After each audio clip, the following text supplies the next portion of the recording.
Friends welcome back to my channel.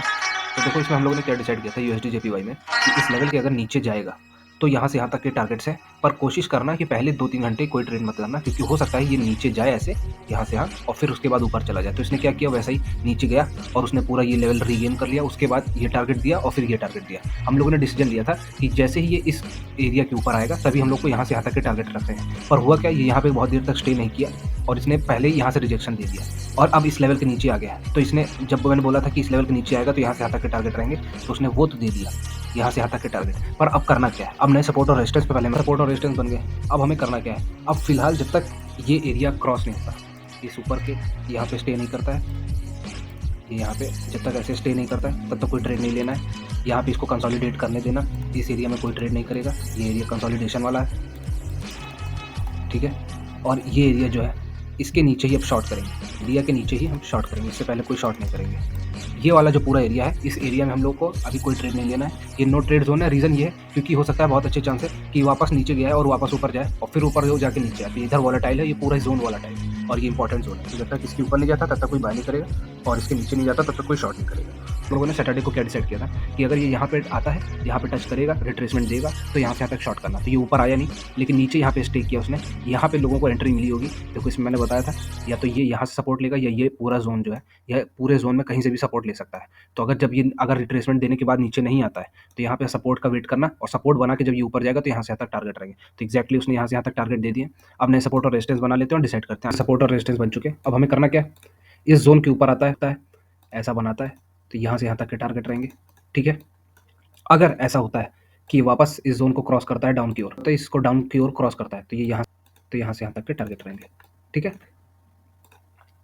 Goldy भाई में तो देखो मैंने डिसाइड करके रखा ही था, इस पूरे जोन में हम लोगों को वेट करना है सपोर्ट का। कोई भी रिट्रेसमेंट अगर मिलता है वहीं पे हम लोगों को एंट्री ले लेनी है, वो बुलिश एंट्री रहेगी। अगर नीचे सपोर्ट पे आता है वहाँ पे हम लोग को नीचे एंट्री ले लेनी है बुलिश के लिए, और टारगेट अपना रहेगा 3500। तो 3500 आने में अभी समय है। इमीडिएट जो सपोर्ट और रेजिस्टेंस है वो एक्जैक्टली वर्क कर रहे हैं। अब इसमें आगे क्या करना है, आगे सेम वही नए सपोर्ट्स ढूंढते रहो और उसमें एंट्री लेते रहो, ठीक। सपोर्ट बन गए। वीकली पे अब हम लोगों को मेजर टारगेट अपसाइड का ही है। कोई ऐसा ट्रेड जो यहाँ नीचे मिले, यहाँ पे कहीं पे भी मिले, ये टारगेट रहेगा और दूसरा टारगेट ये रहेगा, तीसरा ये रहेगा। अगर एनी चांस ये इसको क्रॉस करता है तभी हम बियरिश होंगे, उससे पहले हम बियरिश नहीं होंगे। जब तक कि पूरा जोन क्रॉस नहीं करता, तो इस जोन के नीचे ही बियरिश होना है। यहाँ पे सब में बाय करना है। इस जोन के नीचे आता है तो यहाँ कोई ट्रेड नहीं करेगा, यहाँ हम वेट करेंगे सिर्फ, और ठीक है। बैंक निफ्टी में देखो जैसा मैंने बताया था एक्जैक्टली वैसा हुआ कि नहीं। तो ये एरिया सपोर्ट वाला था, इसमें हम लोगों ने ये डिसाइड किया था कि मार्केट अगर खुलता है यहाँ से रेजिस्टेंस ले सकता है या यहाँ से रेजिस्टेंस ले सकता है। तो ये यहीं से रेजिस्टेंस लिया, वहाँ से नीचे आया। देखो ये एग्जैक्टली बनाया था मैंने इसमें, इसने, एक सेकंड, ये देखो इसमें मैंने बताया था कि अगर ये नीचे जाएगा तो ये एग्जैक्टली यहाँ पे नीचे जाएगा। अगर यहाँ पे सपोर्ट करता है तो यहाँ से यहाँ तक टारगेट करेंगे। ये यहाँ पे सपोर्ट किया, यहाँ से यहाँ तक इसने टारगेट दे दिया, ये बनाया था। और मैंने ये कहा था अगर यहाँ पे सपोर्ट करके नीचे जाता है तो हम लोग नीचे शॉर्ट करेंगे। तो ये नीचे गया नहीं, ऊपर गया और यहीं सपोर्ट कर रहा है और यहाँ वेट कर रहा है। तो अब नए सपोर्ट और रेजिस्टेंस बनाएंगे और रेजिस्टेंस बन चुके हैं। अब हमें करना क्या है, अब अगर कल मार्केट यहाँ पे खुलता है तो यहाँ से यहाँ तक के टारगेट रहेंगे। अगर बाई चांस ये मार्केट यहाँ पे स्टे करता है, टारगेट रहेगा।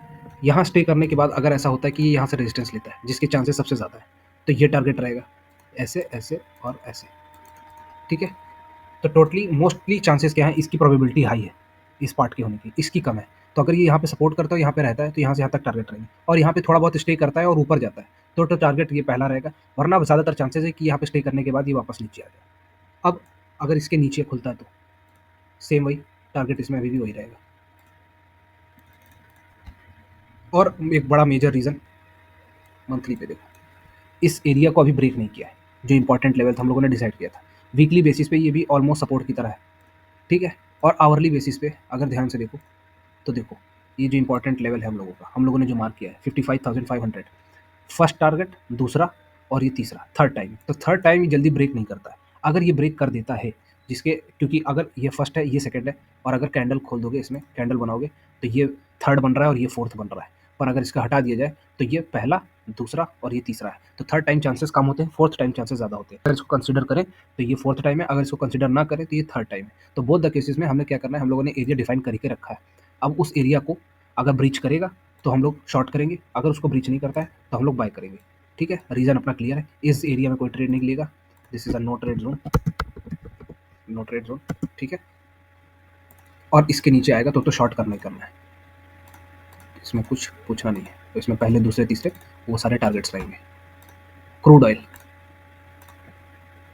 क्रूड ऑयल में हम लोगों ने क्या डिसाइड किया था, ये एरिया रेजिस्टेंस की तरह है, अगर मार्केट ऊपर खुल के यहाँ पे आता है और रेजिस्टेंस लेता है तो ये यहाँ से हम लोग शॉर्ट करेंगे, ये टारगेट रहेगा और ये टारगेट रहेगा और ये वाले एरिया पे सपोर्ट की तरह एक्ट कर सकता है। ठीक है, हुआ क्या, ये ऊपर गया मॉर्निंग में ही, खुलते ही गया, 15 मिनट्स में देखोगे तो दिखेगा, मॉर्निंग में खुलते ही गया, यहाँ से रेजिस्टेंस ले लिया, तो ये वाले पार्ट में तो किसी ने एंट्री नहीं की होगी, यहाँ पे सब लोगों ने एंट्री ली होगी, यहाँ से यहाँ तक पहला टारगेट मिल गया और फिर दूसरा टारगेट मिल गया, यहाँ पे सपोर्ट जैसा था, यहाँ सपोर्ट जैसे कि हम लोग की उम्मीद थी, कंफर्म नहीं था, तो इसने ऐसा किया नहीं, तो अब सपोर्ट बनाया नहीं है, तो नए सपोर्ट और रेजिस्टेंस बनाएंगे, रेजिस्टेंस बन चुके, अब हमें करना क्या है, सेम वही शॉर्टिंग अपॉर्चुनिटीज़, यहाँ पे शॉर्टिंग अपॉर्चुनिटी देखनी है, यहाँ पे शॉर्टिंग अपॉर्चुनिटी देखनी है, अंटिल इस एरिया को क्रॉस करे हम बाइंग की अपॉर्चुनिटीज़ नहीं देखेंगे, इस पूरे जोन को उसको बाइंग की तरह देखने के लिए हमें इस जोन को क्रॉस करते हुए देखना है इसको, और जब तक ऐसा कुछ होता नहीं है तब तक हम लोग इसमें वेट करेंगे, ये पूरा एरिया।